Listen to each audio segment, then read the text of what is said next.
Good evening.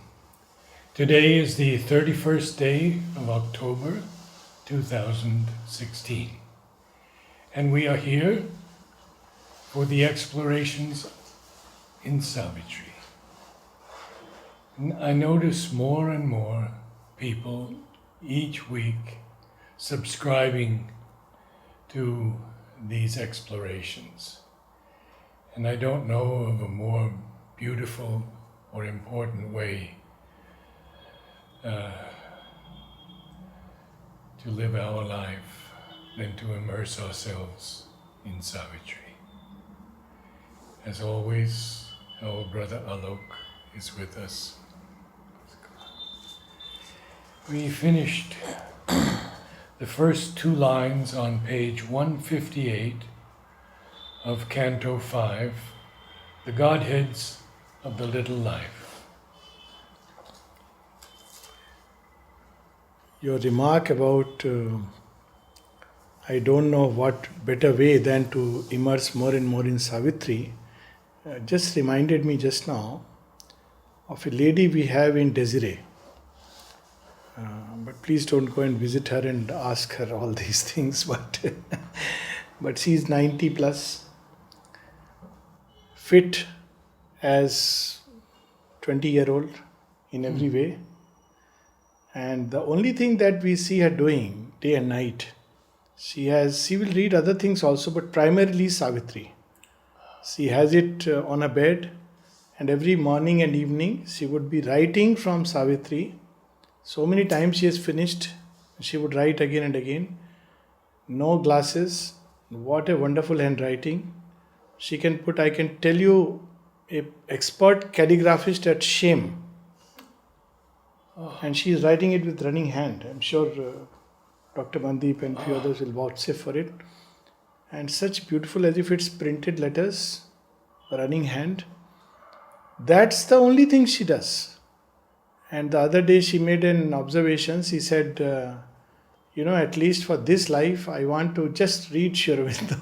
And I say, it's a good agenda, but don't you see the effects? That at 91, 92, you are so fit, like, just unimaginable.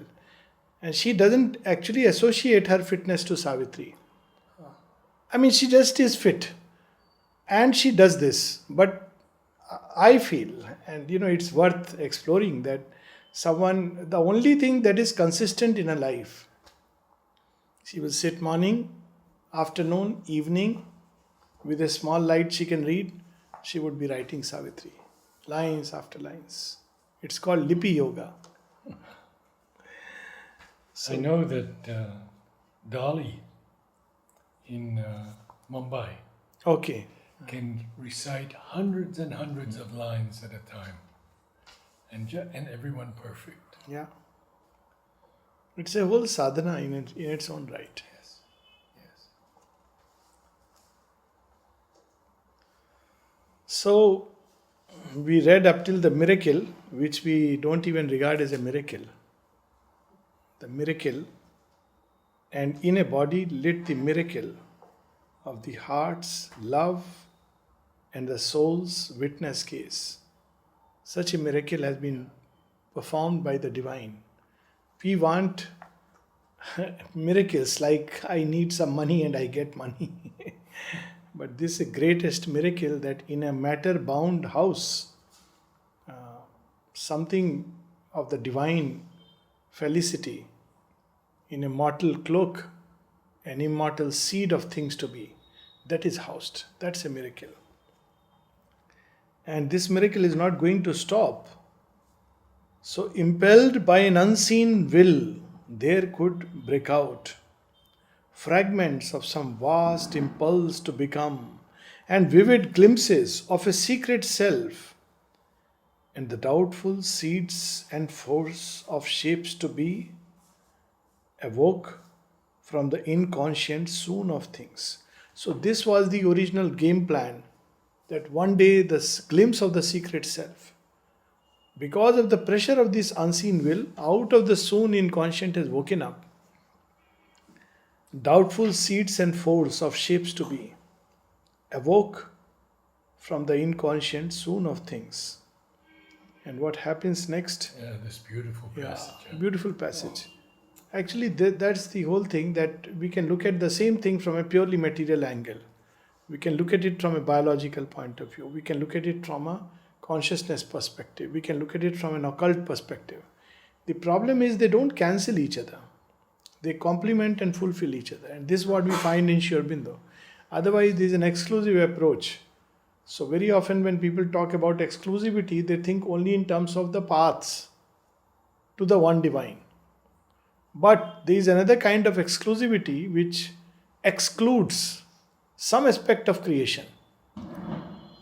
But Sri Aurobindo, we can see that in everything he brings in the whole. That's the beauty. An animal creation crept and ran and flew and called between the earth and sky, hunted by death but hoping still to live, and glad to breathe if only for a while. Then man was moulded from the original brute.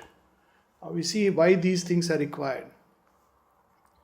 See, human beings begin to think the purpose of life. And if they begin to think seriously, sometimes they are lost and people can take to extreme steps that why live at all. But the instinct to live is so seriously inbuilt that in spite of all the maladies in the world, human beings want to live. Now, in the first animal experiment, nature was just grounding the will to live, the will to survive against all odds, the joy of life. If only for a while. If only for a while. Human beings will think like that. What is the use? Yes. But in animals, because the thought is not there, nature has put in, because this is necessary when the mind comes. Otherwise, if it was just a mental creation, it would turn away. This is the whole story of the first four forms which were created by Brahma, Sanat Kumars. And they were asked to create. They just turned away and went back. They said, no, we don't want to create. It's too much of a hassle, too much of a problem. So, first there is a grounding through the animal consciousness. It grounds the life force solidly onto the earth. Then the mind develops. And this actually is easy to understand. If you see, let's say, from the first time the Wright brothers took the flight, it was just a few 100 meters and a little bit height. But that was the precursor of the space age. Now you could not have started straight away sending rockets into space. So nature first lays the ground, the foundation, and then it brings the other things. So this is how it proceeds. And we cannot bypass it. What we can do is accelerate it. We can avoid the complexities, but we cannot bypass. Like mental evolution, we cannot bypass. We have to go past it. A thinking mind had come to lift life's moods. The keen-edged tool of a nature, mixed and vague, an intelligence half witness, half machine. How beautifully Sri Aurobindo described. This capacity comes with the awakening of the mind. Ability to separate, look at oneself, and then probably apply something like a self-corrective. As far as we know, of course we know very little, or rather science knows very little. This ability to witness oneself is not there in the animal world. But with the mind it comes. So there is of course the mechanical part of intelligence which runs through the nerves and all the channels. So half machine. So automatically we react. But there is the other part of the intelligence which can look at things and decide and change course and take an alternate course. And the typical example is, as one psychologist has said, that every night when we go to sleep, there are three fellows sleeping on the same pillow. The dinosaur, the monkey, and the human being. So the dinosaur, when we have a fight with the neighbors, the dinosaur comes out. Most of the time it's the monkey running from here and there. This is mechanical intelligence. But time to time, the human being peeps. And this is the unique thing about human intelligence, that it can separate itself from itself and look at itself. And Savitri, much later on, stood a little Yes, outside of yes, herself. yes. This is a great capacity. In yoga, it is the first step. Sri Aurobindo reminds us in synthesis, the first step to learn to practice to be a witness, to separate oneself from oneself, one's activities, one's thoughts, impulses, feelings. And this comes with mind. It's a great boon. We don't realize it. Of course, it's a pain also because we begin to question ourselves. Otherwise, we would be like tigers and apes. This seeming driver of her wheel of works, mission to motive and record her drift and fix its law on her inconstant powers. This master spring of a delicate enginery aspired to enlighten its user and refine, lifting to a vision of the indwelling power, the absorbed mechanics' crude initiative. So, nowadays we have these cars which the auto driving cars. I mean, they have been there for a while. You can't drive them on Indian roads. I don't know how successful they will be. I don't think even on Indian highways you can drive them. But you just sit behind the wheel and put everything. It just goes. Radhakrishnan, no, he had once taken me in that car in Houston, and it's interesting. It navigates itself. It has a set speed. It'll slow down if there is something. It'll give you an alarm. So all this is there. Now, something similar happens with the human being, that he thinks he's the driver.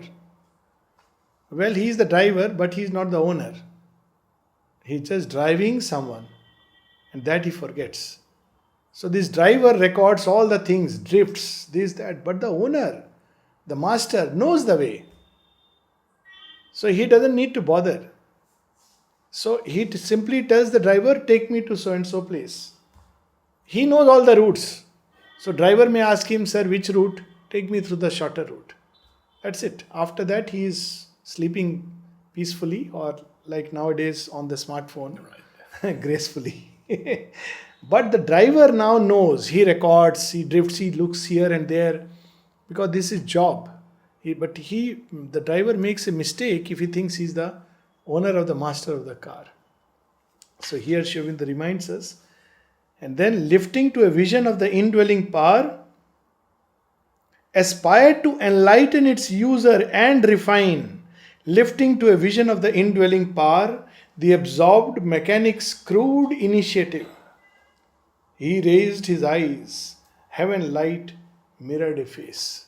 So a time comes when the human mind develops to a point where it turns upward, looks, feels a presence within, a face, a form from far beatitudes. Yeah, mirrored a face. Mirrored a face, the human intelligence. So a time comes, mirrored a face, the back seat. Driver is not supposed to, it's not proper to look behind and see who is the master. But the only way you can do it to see in the mirror. Very good. That's the analogy. Back seat. Yes. He can't turn, it's not proper. So we have the mind, a time comes when it begins to see. Amazed at the works wrought in her mystic sleep. Now you see something very interesting comes. She looked upon the world that she had made. Nature through mind. Mind is also part of nature. But what nature is doing is that by creating the mind, it creates for itself a possibility of looking at itself. So it develops first physical nature, vital nature, then mental nature. When mental nature comes, nature can look at herself. So this is why she creates. Wondering now seized the great automaton. She paused to understand herself and aim. So, this is where, with the mind, nature has been working, driven by an inner impulse, a will to be. But much later, she begins to wonder, who is impelling me to work? Why am I working? And this she does when she manifests mental nature. The nature begins to look at herself. What am I doing? Why am I doing? Who is impelling me? What is the force behind? What is the motive of all that I am creating? So here there is a description of mental nature. Pondering, she learned to act by conscious rule. A visioned measure guided her rhythmic steps. Thought bordered her instincts with a frame of will and lit with the idea her blinded urge. Up to the animal life, it's instinct and urge. There's no logic. If you ask a snake, why did you bite this man? Somebody stepped, but it doesn't know. It just felt a touch and bit instinctively. But if you ask a man, why did you spew venom at so and so? Oh, you don't know such a person. Horrible. He abused me. So I took out my fangs. This is human beings, because human beings begin to give that logic, the why of things. Animal doesn't have a why of it. It acts under an impulsion. And that's why he is divine. Sri Aurobindo says that. When a tiger kills a deer, he is divine. Yes. There is no sin in it. But if he were to question himself and feel guilty, he would be committing a sin. That's where man comes in. The questioning mind. And so the moment thought comes in, it puts a frame of will. You will do this, you will not do this. There is a line, a boundary. Animals don't live like that. Animals live by a spontaneous dharma of their own. And so do the gods. Gods don't live in frames. But man is given to live with frames. But these frames must evolve as man evolves. And these frames were originally called dharma. For each species, for each situation, for each human being, as it evolves, there is a dharma. And a point comes when it goes beyond the frames and dharma and discovers the one eternal law which is expressing in all things. But that's much later. First, it must border the instincts with a frame. Animals don't have a frame. On her mass of impulses, her reflex acts. On the inconscient's pushed or guided drift and mystery of unthinking, accurate steps. Look at the beauty of nature. No thinking involved, but accurate steps. It's amazing. I mean, they don't make a mistake. I remember in Pune, once, there was a famous man who used to sleep with snakes or live with snakes. And he had made many records till one day a king cobra bit the man and he lost one limb, upper limb, one arm. So when I had went to see him in his office, so he was not there, but sure enough, the king cobra was there inside a glass cage. So I had read the story of the mother that, how you feel and the cobra strikes and you jump back. French Scientist. Yes. So the scientist in me also woke up. I said, let me try to experiment. So I told my mind, look, this snake cannot cross the glass. I conditioned myself. So it cannot bite you under no circumstance. So you just don't have to worry. Just put your hand to the glass. Now the mistake that I had made was I thought I'll put my hand, then the snake will see, then it will strike and I'll respond. Trust me, 1 inch before I have gone near the glass, it had struck already. And if the glass was not there, it was gone. It didn't wait for me to. Right. It was all hooded. I was taking near, thinking I'll put it, then the snake will bite. And there will be no bite because it's a glass and I'll feel, But snake was so swift. I didn't realize how swiftly it struck. Accurate. Yeah. Perfection of detail. This scientist said that he was not going to react. Yes. No movement at all Yes. when it struck.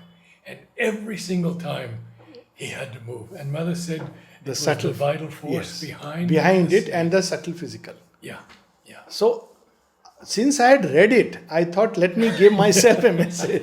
Let me improvise. It doesn't work because the subtle physical just reacts. Yeah. You see, that's why the vital force, this thing, you'll notice in many things. There's some people who are bullies. They'll throw a lot of vital force. Today I was seeing, two men fighting, and one was threatening the other, and the other was almost equally well built, but he was gradually, trying to move away from this man. So I was just watching, witnessing the whole scene, and then I saw, which several times I have seen, this man who was threatening. Basically, he was pushing a lot of vital force through his speech, through his gestures, and through his body movement. And this man, the other man, though equally well built, maybe if he turned around and said, okay, come, let's have it. But the vital force was so much that he was, just feeling caught down. People push vital force through fingers. Yes. Do it, the touch, by pushing, the ways of doing it. So, of course, Mother has taken out vital beings from people by a slap. Yeah. You know the famous story of some lady who had, fever and huge glandular swelling. She told me herself, Taradi's aunt, who used to be here. Now she's no more. Masiji we used to call her. So, now the story is a backdrop. The backdrop is that once I wanted to meet somebody who has seen Sri Aurobindo, very early days. And that day I met her. And I was so deeply moved. Here is somebody who has seen Sri Aurobindo. I would fall at the person's feet. This was enough for me to know. So it just happened. She said, Beta, will you leave me to my room? I said, sure. I mean, it is an honor, a privilege. But as she started moving, I thought I'll start asking her about how it was with Sri Aurobindo. For the next 10 minutes, she was talking about her gas connection, the problems that she is facing, and all these things. So by that 10 minutes, I was disgusted. I was thinking, Lord has washed me of all this urge. But this was one side of the truth. Much later, the same lady, I had developed this feeling, Mother has brought them out of her infinite love, but she, this kind of... And all this happened initially when I came here, and it was an eye-opener for me. The first incidence was much before I came here. But the second was much before I joined the ashram. But the second was, I have started working but not yet joined the ashram. See the difference. That's why tell people, don't judge people from outside. Interact closely, then you will know. So she told me something very interesting, and I observed that she had such a beautiful opening to the mother. She said once she had fever and glandular swelling, and mother had called her and she wanted to go to the mother, and everybody told her, don't go. You have such a high fever. She said in a typical Punjabi style, Mother has called me. What is there? She went with all this fever and swelling to mother, holding her hand like this. Mother says, why are you holding your hand?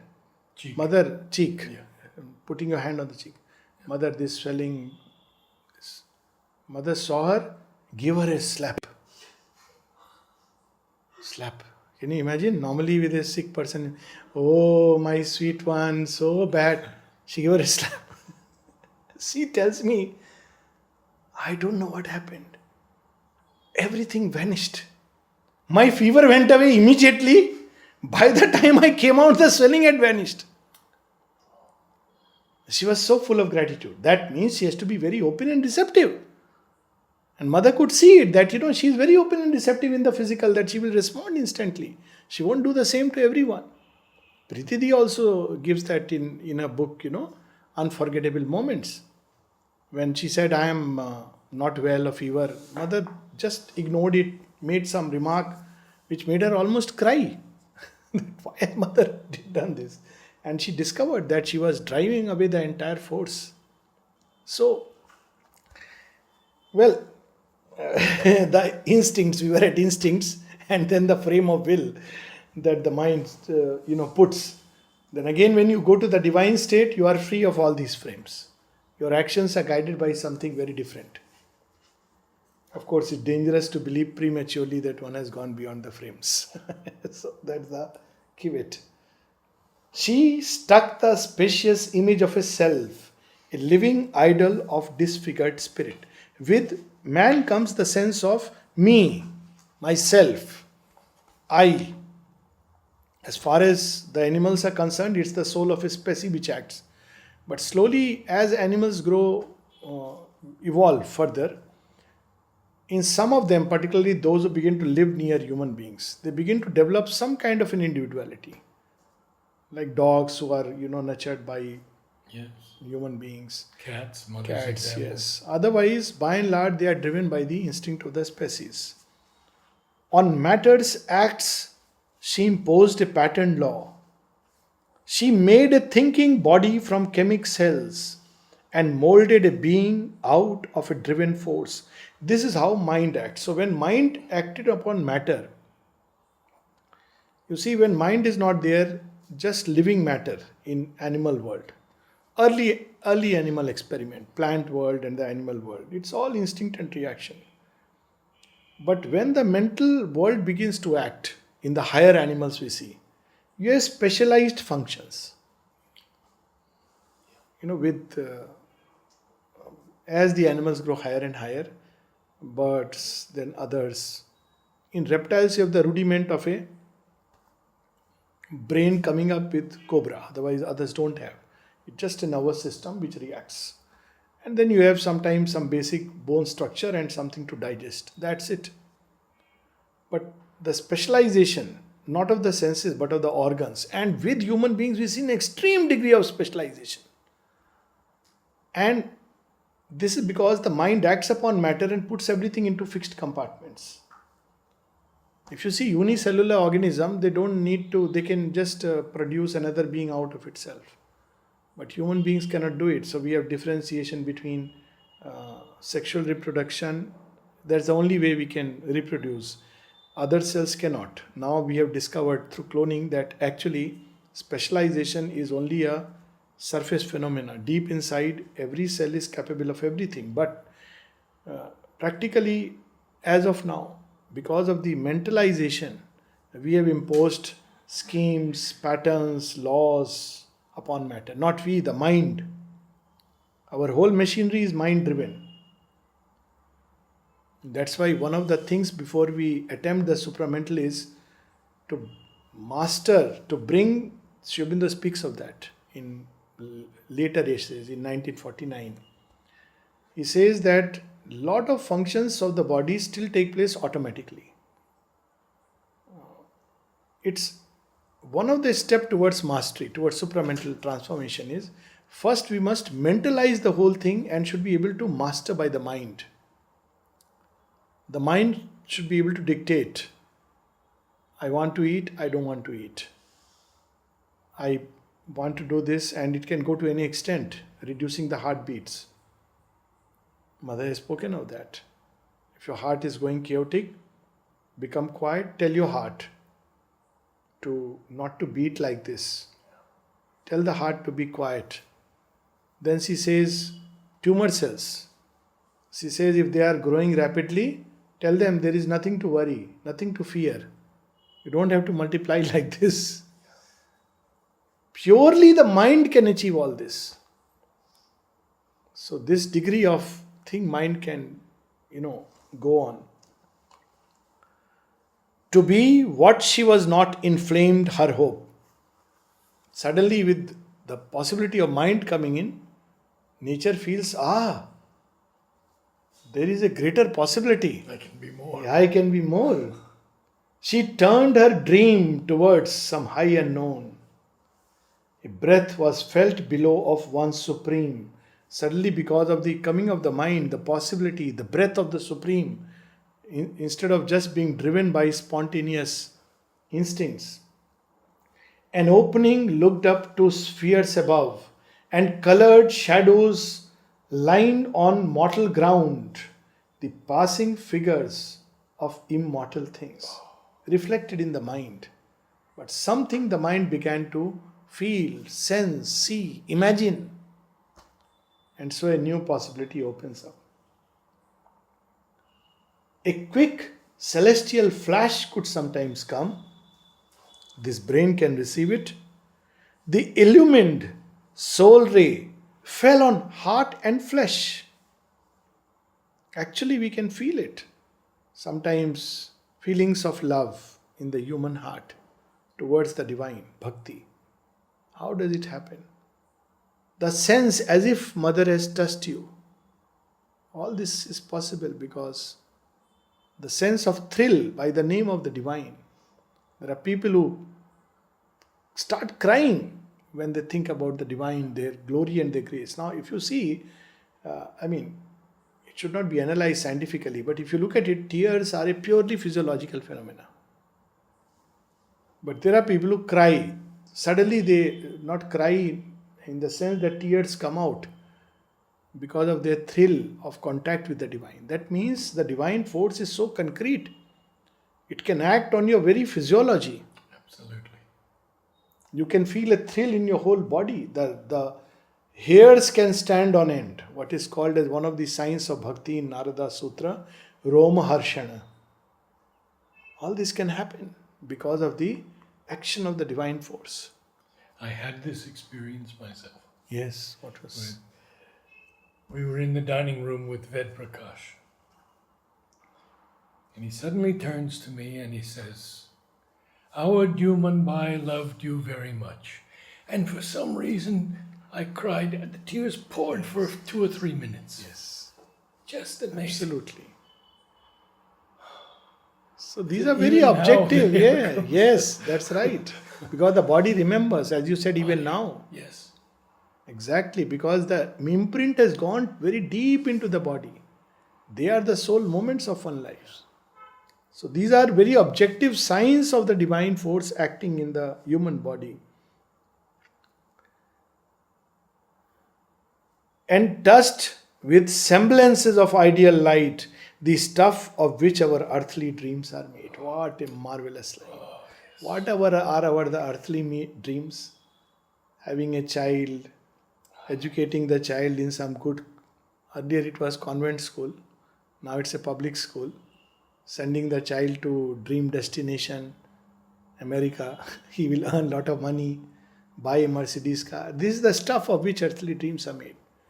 But what happens? Some people, they go crazy. They start dreaming of union with the divine. They start dreaming of ideal love, flawless happiness, perfection in terrestrial things. The crazy ones. Thank God, because of these crazy ones, the world is saved. Welcome. Welcome. Welcome to the club. When I joined the ashram, one very elderly ashram, actually Rangada. So when I met him, he laughed and said, "Welcome to the club." I understood which club, not elite club by any chance. But when you first came, probably had the same experience that I did. Everyone was a yogi. Yes, absolutely. No, A great yogi. Yes. Now I believe it, but I see it in a different way. So earlier it was the naive idea of yoga. Now it is the grounded idea of yoga. What yoga really is. So it's wonderful. The stuff of which. So you see, this touching of the awakening of intelligence in nature, by which she could witness and look at herself, and look above, and look around, and try to understand, and seek and know, is a momentous turning point from which nature wants to shoot to the beyond, begins to feel the contact and touches. If fragile human love that could not last, ego's moth wings to lift the seraph soul. We dream of an ideal love. It doesn't last because the wings are ego wings. Ego's moth wings. See, when there is an egoistic kind of love, when people dream, this is the love. But the moment, that's why, old time there was a joke. most Indian movies, they ended with marriage. Two beings loved each other, but the moment they got married, they wouldn't show beyond it because it'll turn into a tragedy. So before that, they were great things. I love you like anything, you love me like anything, we will forever live. They are lovely songs, sentimental romanticism. But the moment they came close, they discovered it was ego's moth wings. They cannot lift the seraph soul to there. The dream is true, but the matter is not ready. To realize this dream, we have to upgrade the entire system, go past the ego and desired self. So, ego's moth wings to lift the seraph soul appeared a surface glamour of brief date, extinguished by scanty breath of time. So, yes, there is possibility of ideal love, but because it is based on the ego, extinguished by a breath of time. What a marvelous expression. These are amazing lines. Yes. Joy that forgot mortality for a while came, a rare visitor who left betimes and made all things seem beautiful for an hour.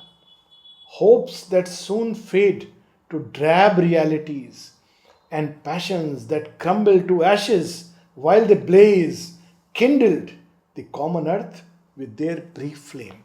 Now you see the beauty of these passages. It mixes two very different emotions. If you read it from one side, it will appear like, oh, that means these things are useless. Sri Aurobindo is not saying that. No. If you see from the other side, you feel that, oh, these are the things which will uplift us.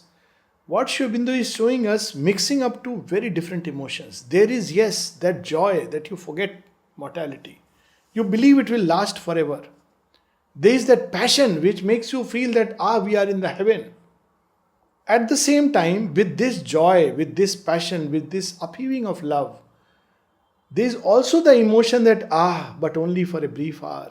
Yeah. Look at this line, the joy that forgot mortality and then left betimes. But it kindles the common It earth kindles with that. a brief flame. That is the catch. That's it. Therefore it is allowed. Therefore it is granted. Yes. Therefore life is not an illusion.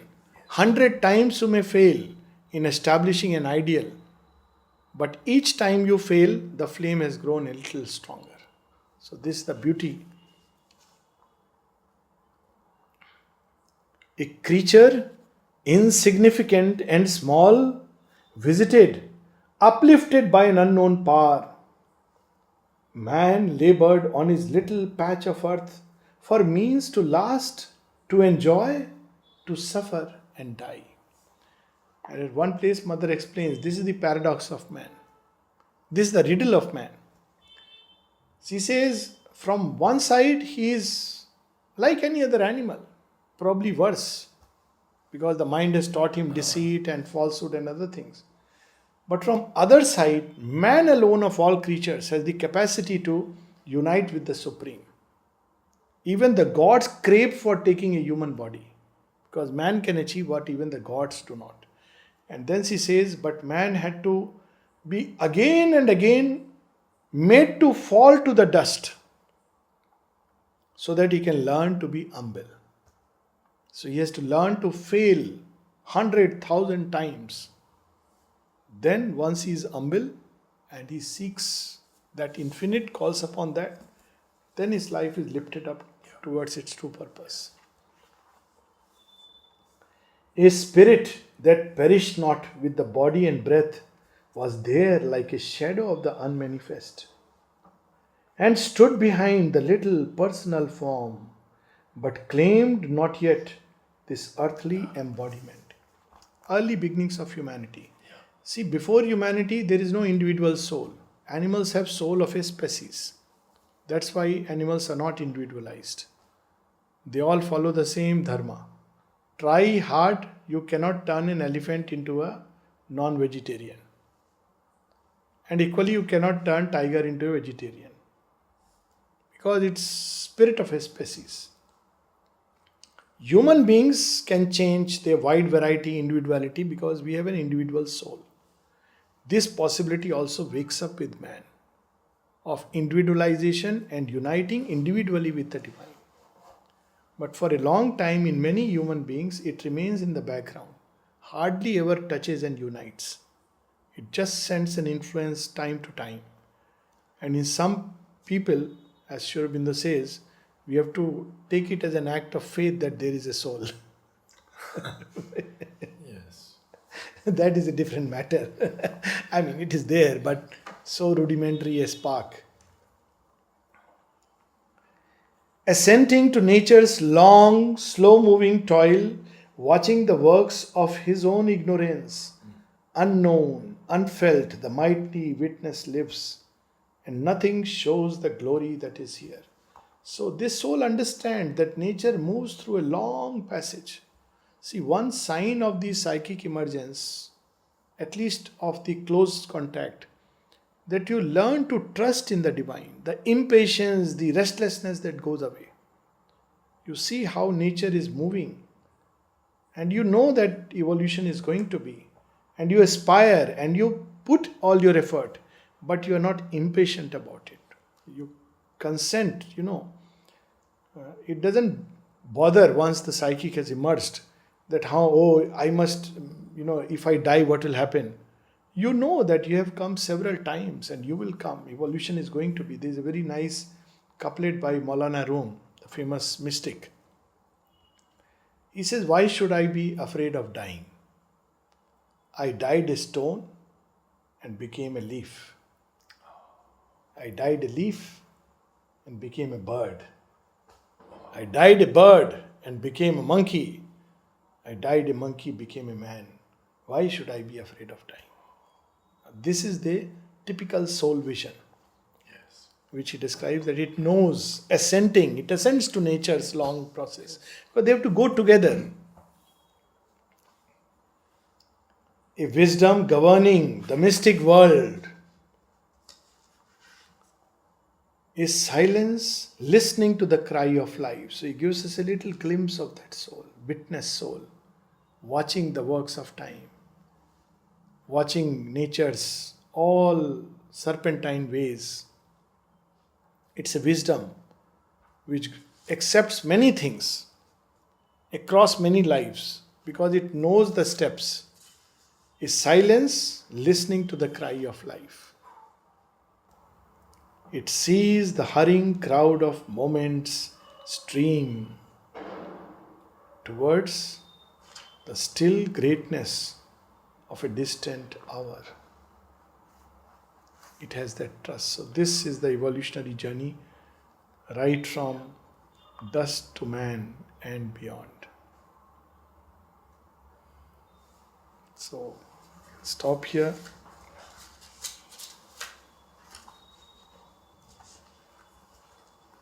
So we'll see again and again Sri Aurobindo will approach the same thing but from still again another angle. Another angle. That makes it so complete. To help us To help us. to grasp it. Yes. Also because to have the complete truth. Truth is like that. When I read this, I wonder what kind of vision Sri Aurobindo and the mother would be having when they looked at things. How they would be looking simultaneously all these things together. Mother says there is no language which can express the supramental vision because it simultaneously sees all things, but the mind has to express step by step. Now here he is expressing as step by step. In the supramental state you are simultaneously seeing. So once someone asked Dr. Manilal, "Sir, how does, when you have realized the Brahman, how do you see?" Sri Aurobindo says, "See whom?" Says, "Someone like me." He says, "I see Brahman becoming Manilal." I'm coming. And then you have that poem, whether she is a spirit, a woman, or a cat. Yeah. This is the mystery I am wondering at. Simultaneous vision where you see the past, the present, and the future. And then we go to 1972, 1973 agenda. And Mother. opens it all. Yes. My goodness. Yeah, absolutely. The whole, there's no more mind. Mother has no more mind. She's so far above that, and she's watching the body and the Yes, yes, cells. yes, yes. Each cell, Yes. she takes it out, offers it, divinizes it, puts it back into its place. Each cell. Billions and trillions of cells. We can't even imagine. It's just unconceivable. But then, what is even more unconceivable and what gives us hope is that with all that consciousness, they chose to become human, move like us, play with us, talk to us in our language, reply to all our nonsensical queries patiently. This is love. The Holocaust of the Supreme.